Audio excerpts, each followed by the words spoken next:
అదే మారిగా ప్రజల్లో గణనీయమైనటువంటి అభిమానం జనసేన అధినేత పవన్ కళ్యాణ్ గారిపైన ఉంది. ఈ మూడు కలిపి నిన్న ఒక సునామీ మారిగా వచ్చింది. అక్కడ ఒక్కొక్క సీట్లో మీరు చూస్తే 90,000, 90,000, 70,000, 80,000 మెజారిటీ గెలిపించారంటే ఆనాటి ముఖ్యమంత్రి విశాఖపట్నాన్ని రాజధానిగా చేస్తాను, ఎన్నికలవుతానే అక్కడే ప్రమాణ స్వీకారం చేస్తానంటే నువ్వు రావద్దు అని ప్రజా తీర్పిచ్చిన రాజధాని నగరం విశాఖ నగరం. అంటే ఎలాంటి టెంప్టేషన్ కూడా లొంగలేదు వాళ్ళు. ఇది ఒక అనుభూతి. విశాఖపట్నాన్ని మర్చిపోయే సమస్య లేదు. తగిన గుర్తింపు ఇస్తాం, అభివృద్ధి చేస్తాం. ఇంకొక పక్క కర్నూలుని కూడా ఇదే మారిగా చెప్పి కర్నూలుని జ్యుడిషియల్ క్యాపిటల్ గా చేస్తామని కడాన ఏమీ చేయకుండా వదిలిపెట్టినటువంటి వ్యక్తి. ఈరోజు మీరు ఒక్కసారి గుర్తుపెట్టుకోవాల్సింది, నేను చాలా ఎన్నికలు చూశాను కానీ రాయలసీమలో వన్ సైడ్ ఎన్నికలు జరిగాయి. బ్రహ్మాండంగా ఓట్లేశారు.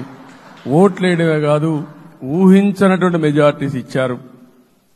ఇది నేను కొంచెం భయపడ్డాను బిగినింగ్ లో, కానీ ఊపు చూసిన తర్వాత మాత్రం అనిపించింది అందరూ ఎక్స్పెక్ట్ చేశారు రాయలసీమలో కొంచెం ఇబ్బంది ఉంటుందని. అలాంటి రాయలసీమ తిరుగుబాటు చేసే పరిస్థితికి వచ్చింది. దానికి కూడా మనందరి మీద బాధ్యత ఉంది. కర్నూలుని అన్ని విధాలా అభివృద్ధి చేసే బాధ్యత Telugu Desam party, Janasena, BJP, NDA కూటమి తీసుకుంటామని కూడా హామీ ఇస్తున్నాను. ఈ మూడు సిటీలే కాకుండా మొత్తం అన్ని జిల్లాల్ని సమభావంతో ఆలోచించి మనం ముందుకెళ్దాం. ఈ విధంగా ఇవన్నీ కూడా ఇంకొక పక్క మీరు చూస్తే అమరావతి 10 సంవత్సరాల తర్వాత మన రాజధాని ఏదంటే చెప్పుకోలేని పరిస్థితి.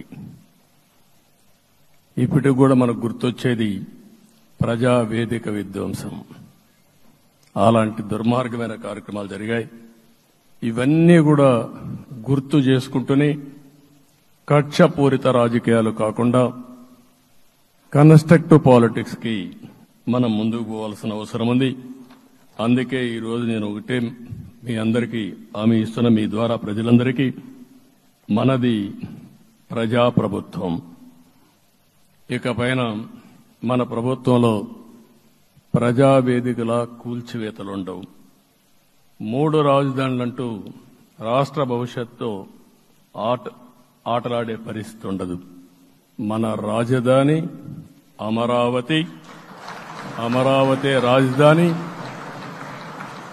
విశాఖపట్నం ఆర్థిక రాజధానిగా, ఒక ప్రత్యేకమైన సిటీగా, ఆధునికమైన నగరంగా తయారు చేసుకుందాం. దాన్ని ఎప్పుడు కూడా నేను కంబైన్డ్ ఆంధ్రప్రదేశ్ కూడా గుర్తుపెట్టుకున్నాను. విశాఖపట్నం అటు జనసేనకు, తెలుగుదేశానికి, బీజేపీకి ముగ్గురు కూడా చాలా ముఖ్యమైన నగరం ఇది. ఎందుకు నేను ఈ మాట అంటున్నానంటే, లాస్ట్ ఎలక్షన్ లో 2014లో హరిబాబు అక్కడ ఎంపీగా గెలిచారు. తర్వాత విడిపోయిన తర్వాత 2014లో మళ్లీ మనం పోటీ చేసినప్పుడు చేశాం. 2019లో 4 అసెంబ్లీ సీట్లు గెలిపించిన ఏకైక నగరం విశాఖపట్నం తెలుగుదేశం పార్టీకి. అదే మార్గం